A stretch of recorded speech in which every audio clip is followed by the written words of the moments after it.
On Call and In Color, where we break barriers. Okay. Today we're going to talk about our HBCU experience. We've got a shirt on.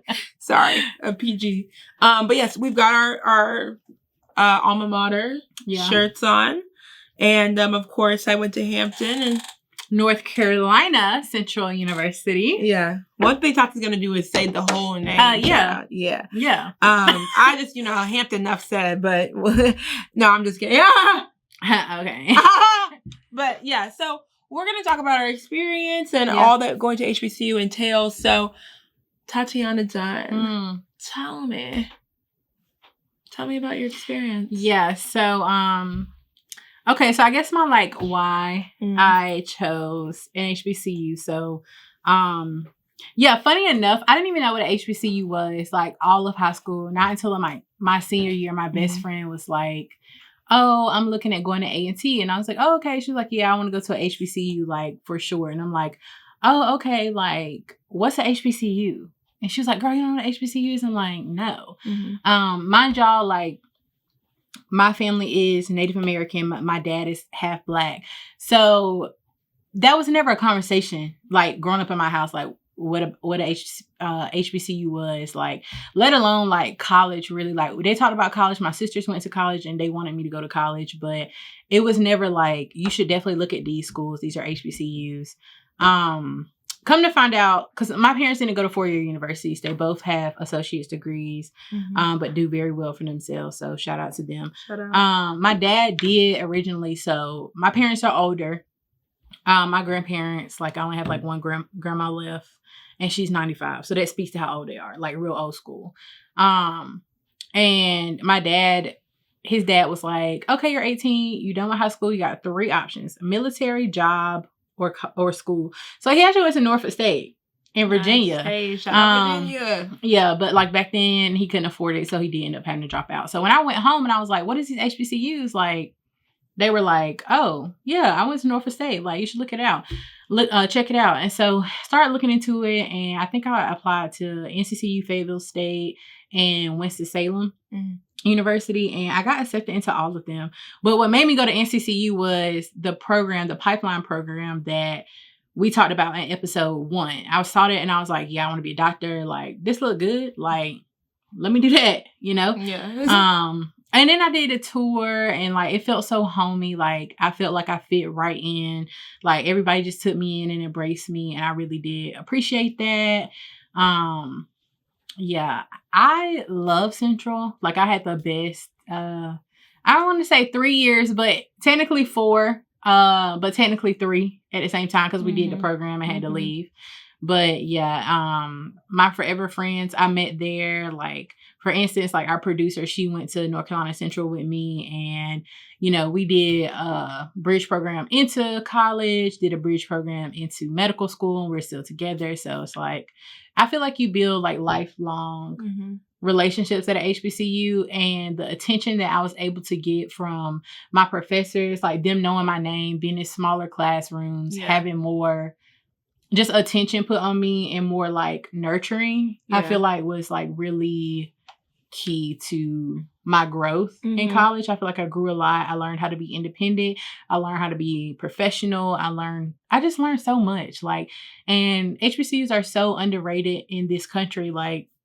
They teach you lessons that you will not learn at a PWI, which is a predominantly white institution.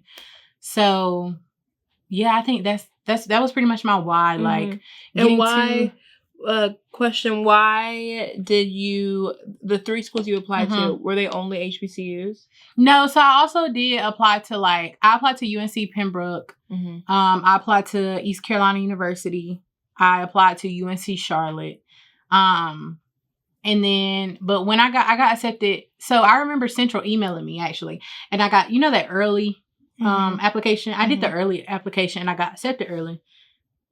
When I got that, I was like, oh, okay. Then I applied for the bridge program. When I got the bridge program, I was like, oh yeah, I'm definitely going here. I'm definitely going here. So that was kind of what made me definitely choose Central over all the other colleges that I had applied to. So yeah, but Christina, Why did you choose your HBCU, or why HBCUs? So I am the youngest of two. Okay, whatever. I hate saying the youngest of two because it's two of us. Yeah. But I am right.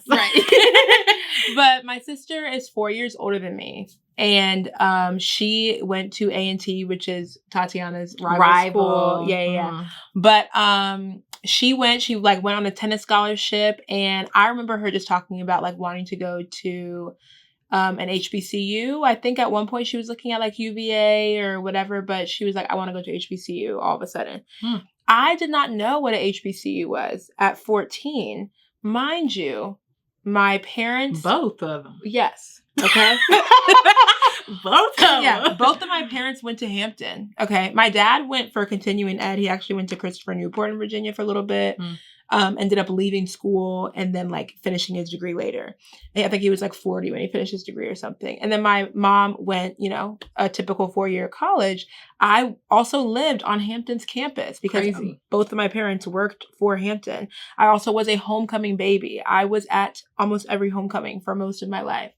I had no idea I was going to an HBCU. Well, I guess you thought it was like, this is what college is. This is what college is. Yeah. And I didn't even notice like that everybody there was Black.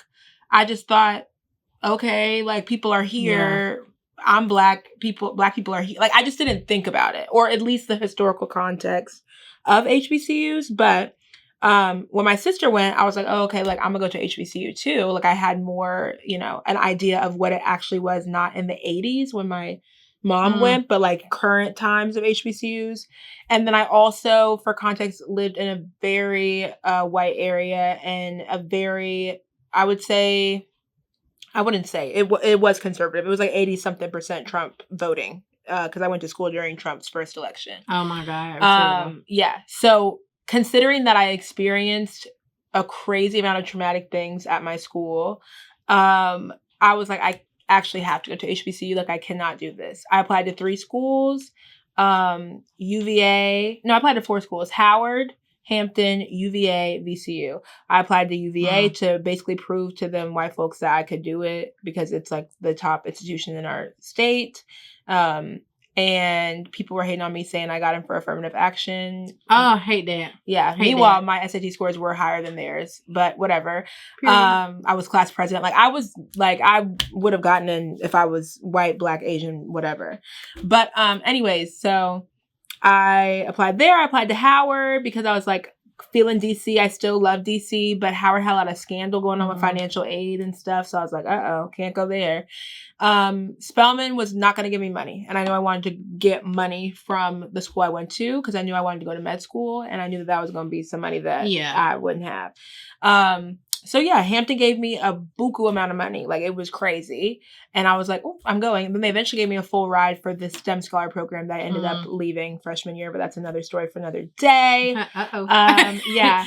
And yeah, I decided to go. Originally, I did not want to go to Hampton. I know I want to go to an HBCU, but I thought it was going to be like Howard because it was far enough away from home. Yeah, because you were pretty close. Like, basically, your parents were right there. Yeah, like I live like 20 minutes from Hampton. Now my mother works there still. I live on campus again, which is, whatever.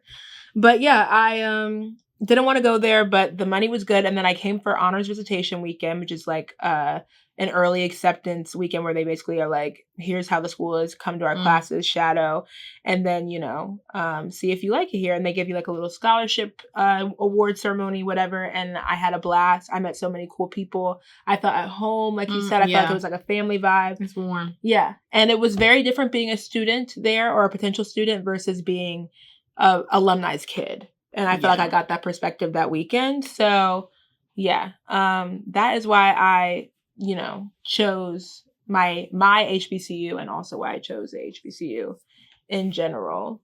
But, I am not really sure. Yeah. So, I think that it is great that we both have our different reasons for choosing HBCUs, and we both chose 2 very different HBCUs. But all in all, like, I feel like HBCUs are a big family. Like, we all support each other. So I think now we're just going to kind of talk about like what HBCU really had to offer, because there's a lot of like stigma around it. There's a lot of like stereotypical facts that just aren't true. So yeah. So basically, you want to just talk about this together? Like, so the biggest thing that you hear about is homecoming. Oh, yes. Yeah, love a good homecoming. So Christina's like her experience will be different because she grew up a homecoming baby. Mm-hmm. So like, how old were you when you first went?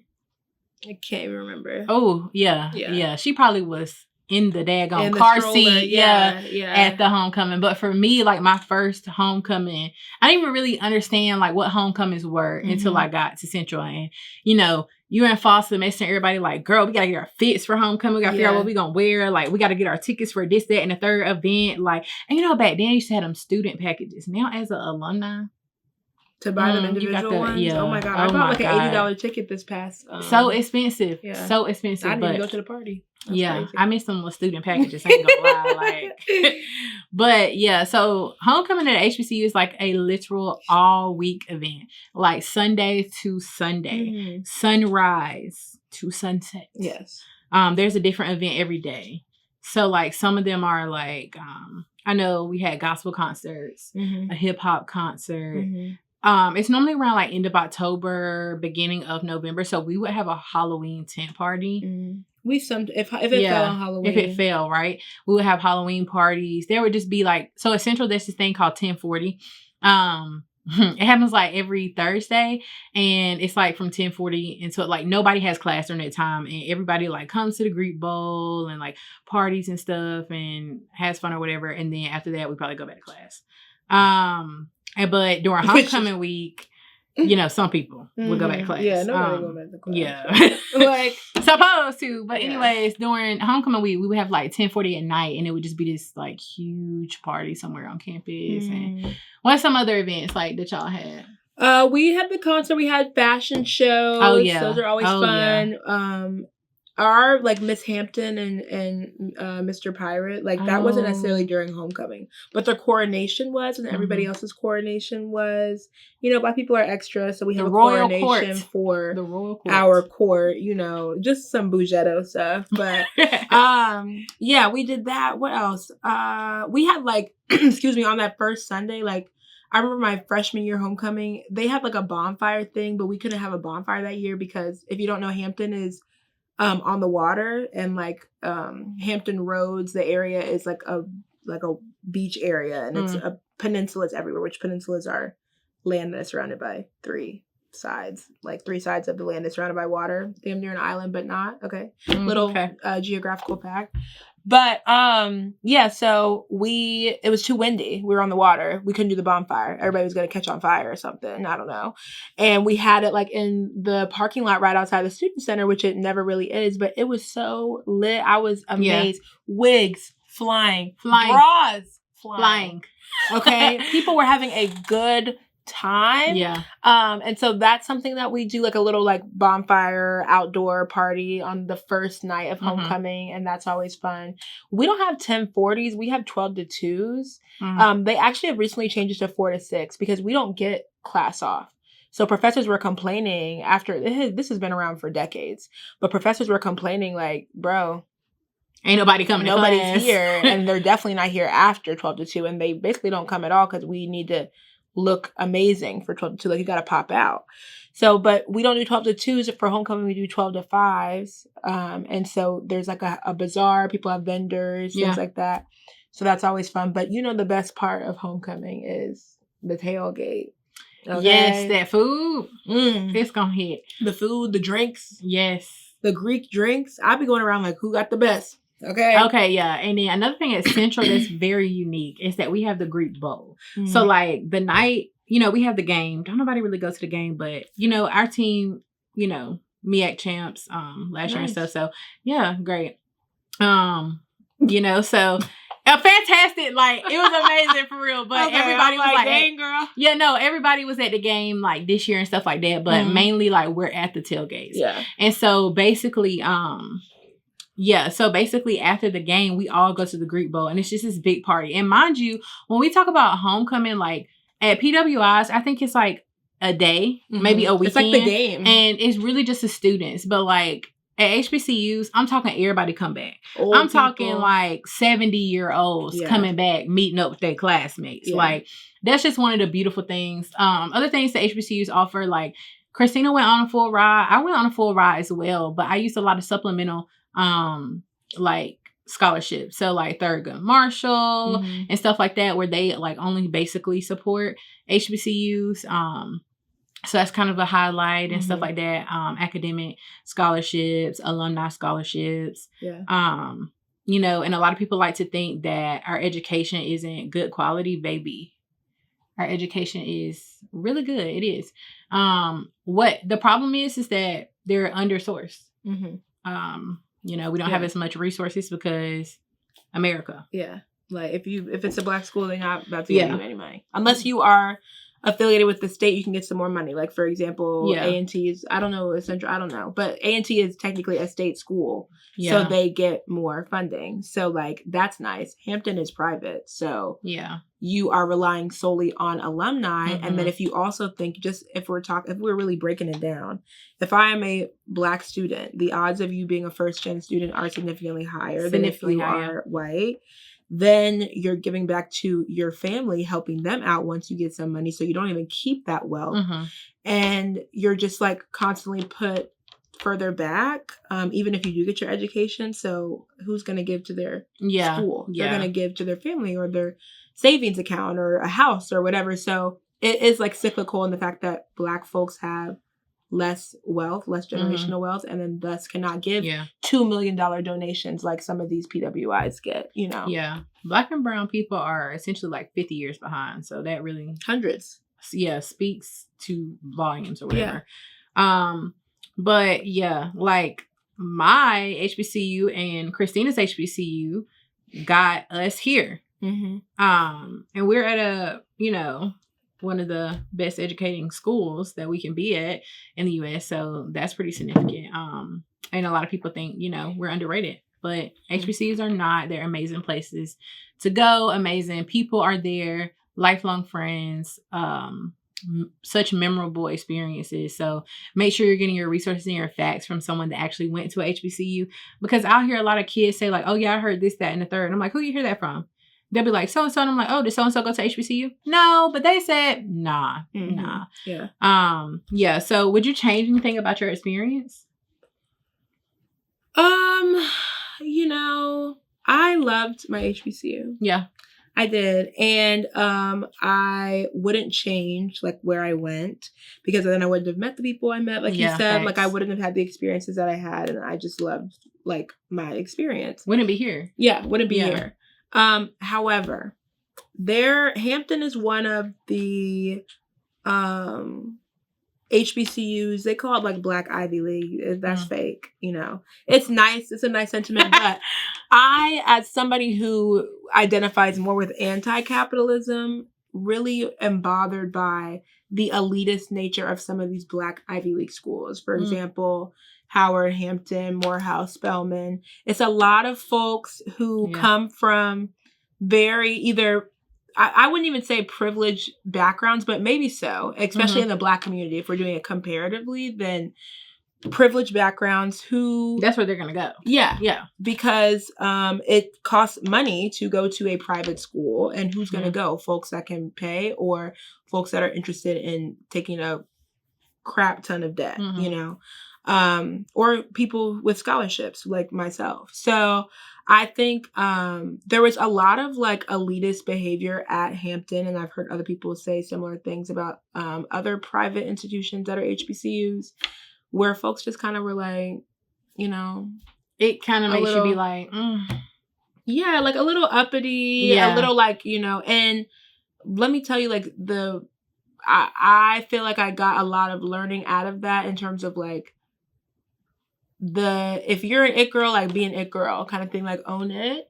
Right. Even if you don't, like I was not wearing no Gucci belts, Louis Vuitton bags. Let me tell you, the fashion at HBCU, it's crazy. It is crazy. Yeah. And I had a great, like, I think my like style was shaped by my HBCU for sure. You cannot be caught lacking. Yeah, and you can, but like it's but not like you people don't want to be. Yeah, like STEM students were in class, like we were wearing leggings. We weren't beat faced going to like organic chem at 8 a.m. Okay, but like when it was time to pop out, you popped out. You popped out. But I had, I'm not like destitute. I would say I'm like middle class, upper middle class, and I still was like, dang, like I ain't never seen no black money like this before. Like, what y'all doing with 2, 3, 4 designer bags? Like, it was just kind of crazy. And and some of the ways that people talked about other black folks, I'm like, listen, like y'all are one of few, okay? Like we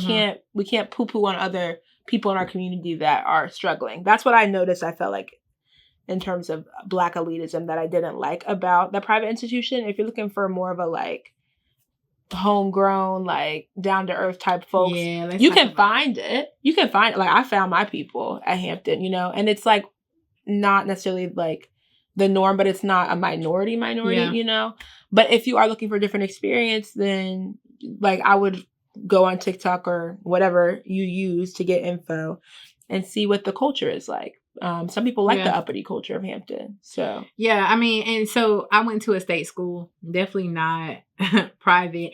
And I will say, like, we could tell, like, being at a state school, I feel like Christina said, the Ivy HBCUs, like, it's kind of like they would look down upon everybody else. Like, they are it, honey. But in reality, like, you could have just as wealthy people go to a state school. And we have just as much fun. We get our work done. We are just as successful. People define success by different things, but we are just as successful. We are doing just as great, getting just as many opportunities. So it is about like, I guess what you're looking for in a school. And that's why it's like important to go on tours if you can. Like she did say TikTok, but it'd be some fake stuff on that's true. TikTok. As a TikToker. As a TikToker. And I mean, I try to keep it real, but like, sometimes you're going to be like, I need the aesthetic. Like, I need the aesthetic. I want to be an aesthetic girly. Or it's people having a great time at the school. Not everybody's having a great time. Not everybody is going to be having a great time. Because, I mean, ultimately, like, that's college. And realistically, Black and brown people, like, a lot of us come from struggle.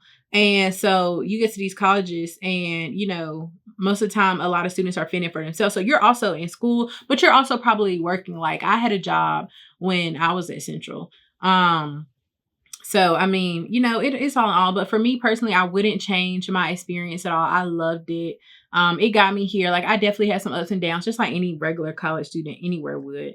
But I think, to speak to what Christina said, like HBCUs have their problems. But so do white schools. But I think white schools do a better job at covering it up. With money. Because they have money to cover it up. So, get your correct facts, okay? Reliable resources and, make a decision based off what's best for you. But I'm going to always root for somebody, especially a person of color, to go to an HBCU. Yeah. And like the glaringly obvious like best part about going to an HBCU is being around people that look like you. They don't necessarily think like you. Black people are not a monolith. Like so many different cultures. There's so many different types of Black people, and even like different cultures, but also like different personalities. Like not everybody, not all skin folk or kin folk. Like facts, and sometimes people are raised differently, and I realized that because I used to all the Black folks at my little white high school were my allies. That wasn't necessarily true at my HBCU, but I still rock with people. Like it's not like everybody's out to get you, but I'm just saying like everybody is different, and to go to it, like people don't say, oh, don't go to a PWI because it's only white folks there and white folks are all the same. So don't say that about an HBCU either, know? But I love being around folks that look like me because that's only 4 years that your life is going to look like that, because now we're back in the full with everybody else. And although I'm surviving. Oh my gosh. The microaggressions, the racism, it's back. Real. Basically what she's saying is like, we're back at a PWI and, woo. Yeah. It would be more enjoyable if we weren't experiencing racism. It would. But we are. Every day, like, and it's funny, we had a microaggressions class the other day, and I'm just like, I don't even need to be here. I experience this every day. but my counterparts definitely needed that little education. But they acting like it's not them. Yeah, boy, when I tell you that room was quiet, silence, and it be them every day, every day. Like I can't even count on my hand because so many times, like me and my cohort are all like, we're all people of color, we're all Black and brown individuals, and so we come from different backgrounds, different cultures, but you know, at the end of the day, we're all minorities. And the amount of times and experiences that we have had where we come to each other and we're like, girl, guess what X, Y, and Z said to me today? Yeah. Or had the nerve to touch my hair. Yeah. Yeah, that's happened a couple of times. Jump scare. Yeah. Big jump scare. Hands fully emerged. Yeah. So in HBCU, especially if you're a person of color, like it's the only time probably in your life, more than likely, that you're going to be the majority and not the minority, especially for those of you that are seeking medicine. Unfortunately, we are the minority. 5%? 5% for Black students. Yeah, and then what for is it, like Native Americans, for Native Americans, it's literally less than 1%. It's not even 0.9. I think it's like 0.6. Okay. Yeah. So I will be joining the 0.6 Native American physicians one day, and I'm so looking forward to that because we need more representation. Yes. But yeah, especially for you guys that are considering medicine, there are HBCUs that have medical schools too. So that's like so important to realize too. Like there are so many great graduate programs and professional programs. Central actually has, I think, one of the best law schools in North Carolina, the best law school in North Carolina. So I mean, you know, you got to make your decision based off of what you feel is best for you. But yeah, I think it's imperative to do your research. But guys. So, well, you know, I hope you learned a lot today. Yeah. Our producers are trying to tell us we don't got to go home. But we got to get the hell out of here. So... But thanks again for tuning into On Calling in Color, where we break barriers. And today we leave you with this quote: good things come to those who believe, better things come to those who are patient, and the best things come to those who don't give up. Y'all have a good day. Bye. Bye.